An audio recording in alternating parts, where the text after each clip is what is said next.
ओम श्री हनुमते नमः। नमस्कार। श्री संकट मोचन हनुमाष्टक के 5वें अंक में आप सभी लोगों का स्वागत है।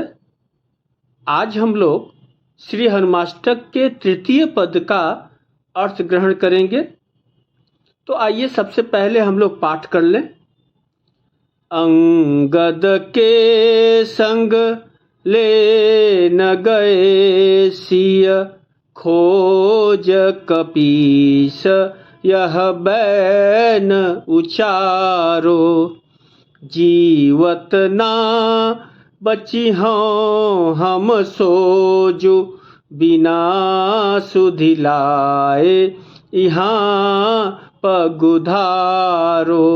हेरिथ के तट सिंधु सबे, तब लाय सिया सुधि प्राण उबारो। को नहीं जानत है जग में, कपि संकट मोचन नाम तिहारो।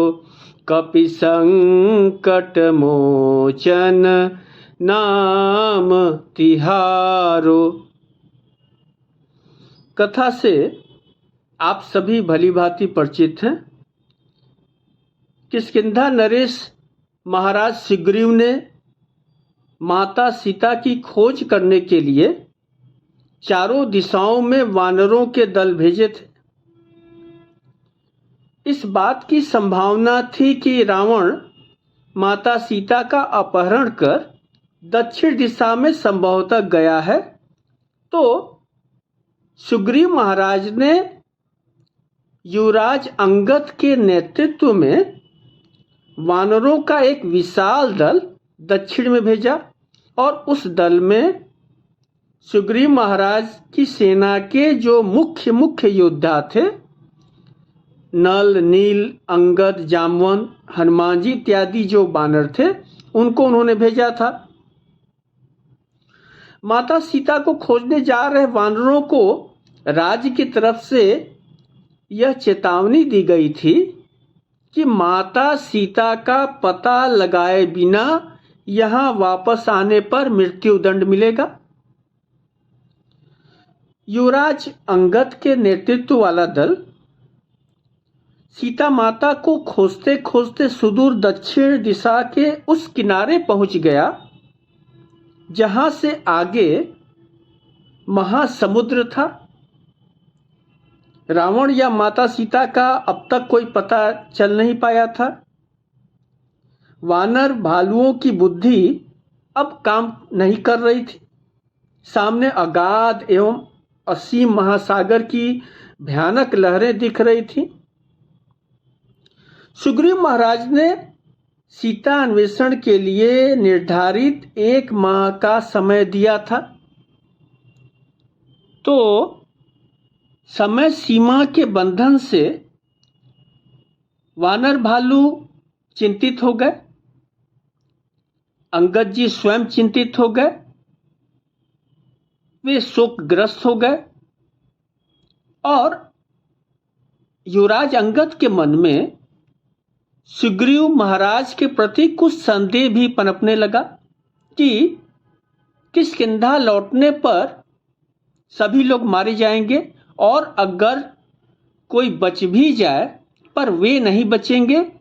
राजा सुग्रीव उन्हें अवश्य मार डालेंगे, क्योंकि अंगद को लग रहा था कि मैं उनके शत्रु का पुत्र हूं। मानस में अद्भुत प्रसंग आता है। कह अंगद लोचन भरी बारी। अंगद महाराज की आंखों में आंसू आ गए। कह अंगद लोचन भरी बारी, दुहु प्रकार भई मृत्यु हमारी। इहाँ न सुधि सीता के पाई, वहाँ गए मारी ही कपराई। अंगद जी के नेत्रों में जल भर आया। वानर गणों से उन्होंने कहा कि देखिए, दोनों तरफ से मेरी मृत्यु निश्चित है। यहां तो माता सीता की सुध मिल नहीं रही है और बिना अन्न जल मृत्यु होनी ही है। और अगर वहां गए यानी किष्किंधा खाली हाथ गए तो वानर राज सुग्रीव मार डालेंगे।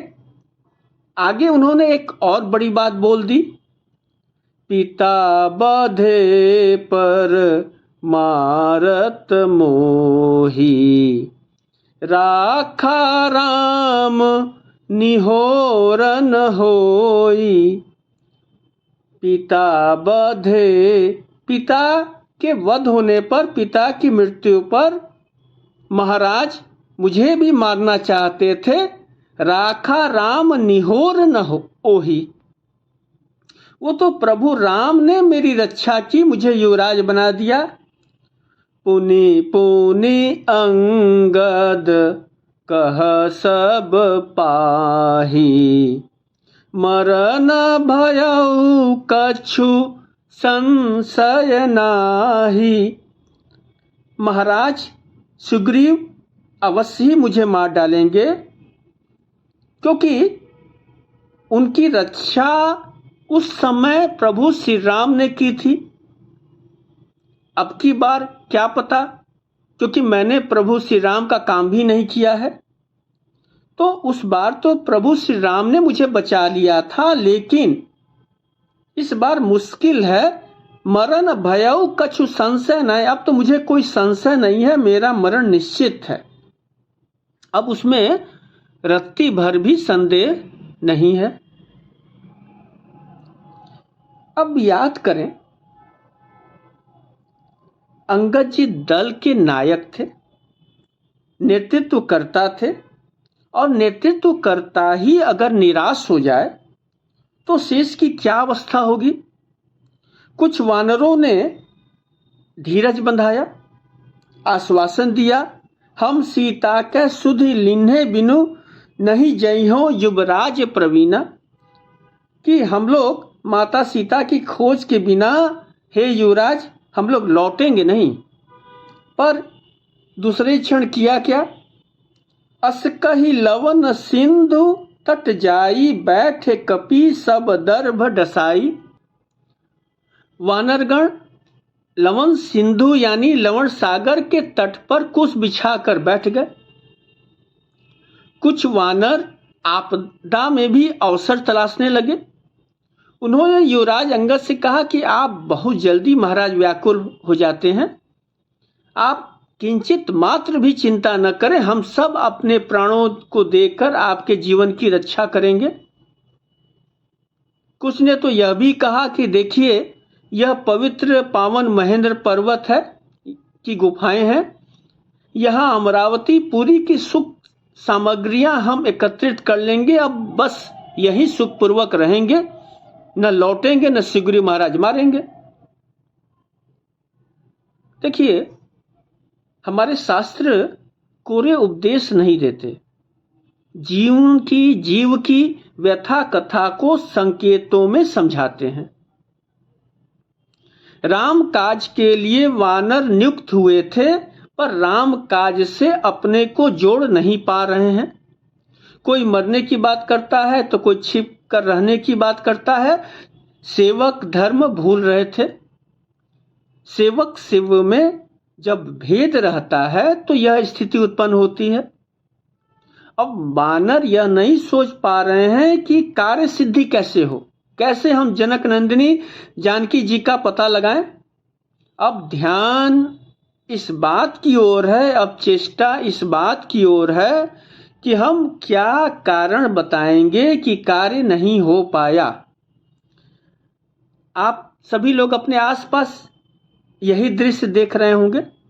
कमजोर चरित्र के लोग जब कोई भी कार्य मिलता है तो पहले बहाना ढूंढते हैं कि किन किन कारणों से यह कार्य संभव नहीं होगा, और लोग आजकल इसे व्यवहारिक दृष्टिकोण बताकर आदर भी दे देते हैं कि पहले से ही उसने भाप लिया। प्रत्येक सिद्धांत का पतन देखिए व्यवहार से होता है। ढुलमुल चरित्र वाले किसी भी सिद्धांत को पहले अव्यवहारिक बताते हैं। वहां उस लवण सिंधु तट पर उस दल में सिर्फ 2 ही व्यक्ति थे जिन्होंने अपना धैर्य नहीं खोया, एक जामवंत जी और दूसरे हनुमान जी। अष्टावक गीता की एक बात बताऊं, जनक अष्टावक महाराज का संवाद है जहां एक अद्भुत बात आती है, निरासः शोभते बुद्ध, निसंदेह निस्नेह पुत्र दारौद, निष्कामो विशेषु च, निश्चिंत स्वशरीरेपि निरासः शोभते बुद्ध। बहुत ही प्यारा और समझने जैसा सूत्र है, निरासः शोभते बुद्ध।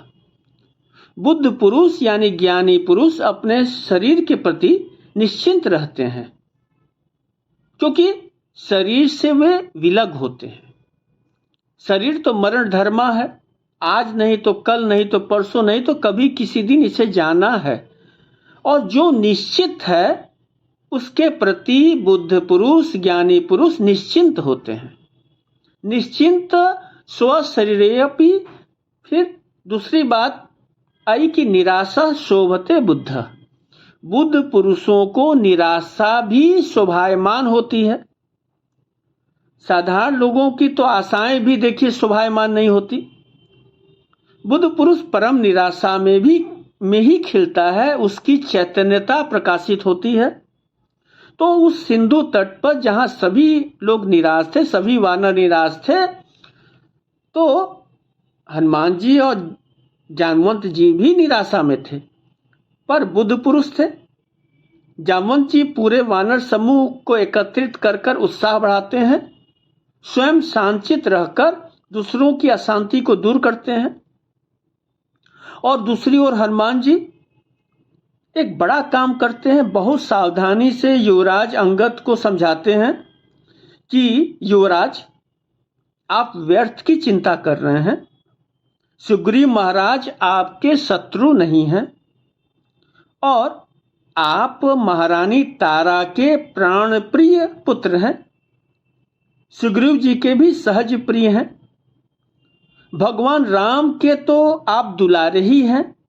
श्री राघवेंद्र की प्रीति तो दिनों दिन लक्ष्मण से भी अधिक आपके प्रति होती जा रही है। और यह न भूलें कि उनके ही आदेश से आपको युवराज बनाया गया था। वाल्मीकि रामायण में हनुमान जी अंगद जी को बेटा कहकर संबोधित करते हैं। एक रहस्य की बात, एक गुप्त बात बताते हैं। अन्यत् गृहतम वच्चे रहस्यम शृणु मे सुत, रामो न मानुषः देवो साक्षात् नारायणो अव्ययः, सीता भगवती माया जन समूह कारिणी, लक्ष्मणो भुवन आधार साक्षात् फणीश्वरः। हे सुत अंगद, एक गुप्त रहस्य बताता हूं, सावधान होकर सुनो। राम कोई साधारण नर नहीं है। राम साधारण नर नहीं है, साक्षात श्री नारायण है। और भगवती सीता जगन मोहिनी माया है। लक्ष्मण जी त्रिभुवन के आधार है, साक्षात शेष जी हैं। तो वे राक्षसों के विनाश के लिए यहाँ मानव रूप धर के आए हैं। वे स्वयं सामर्थ्यवान हैं, सब कुछ करने में समर्थ हैं। हम सब तो बस निमित्त हैं। संकट मोचन हनुमान जी युवराज को, अंगद को संबल देते हैं, उन्हें उत्साहित करते हैं। फिर संपाति गिर्द का प्रकरण आता है। उसके बाद हनुमान जी त्रिकुट यात्रा पर निकलते हैं। लंका जाकर अशोक वन में माता सीता का पता लगाते हैं। रावण दरबार में रावण को हतोत्साहित करते हैं, सोने की लंका में आग लगाते हैं। फिर माता सीता का आशीर्वाद लेकर वापस सिंधु तट पर इस पार आते हैं। हे रिथके तत सिंधु सबे तब लाय सिया सुधि प्राण उबारो, को नहीं जानत है जग में कपि संकट मोचन नाम तिहारो।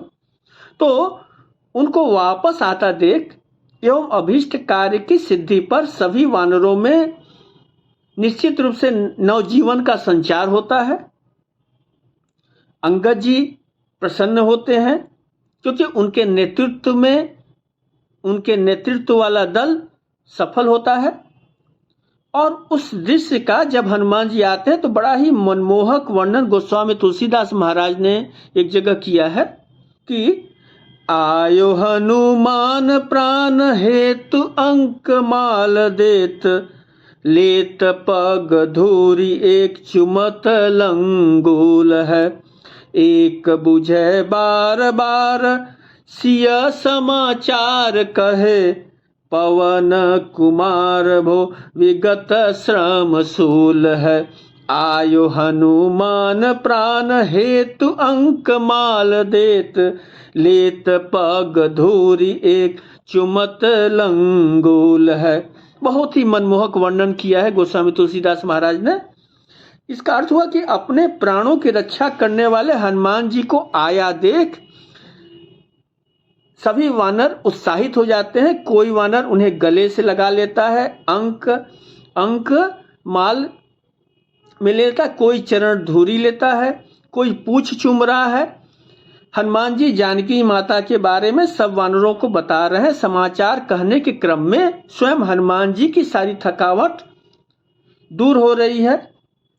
तो हनुमाष्टक के इस पद में हनुमान जी द्वारा युवराज अंगद के प्राणों की रक्षा की कथा है की ओर संकेत है। इसके पहले प्रथम और द्वितीय पदों में भगवान सूर्यदेव और सुग्रीव महाराज के प्राणों की रक्षा की बात थी। अब अगले एपिसोड में हम लोग वीर हनुमान जी माता सीता के प्राणों की रक्षा कैसे करते हैं इसको जानेंगे। तो अब आज मुझे अनुमति दें। नमस्कार।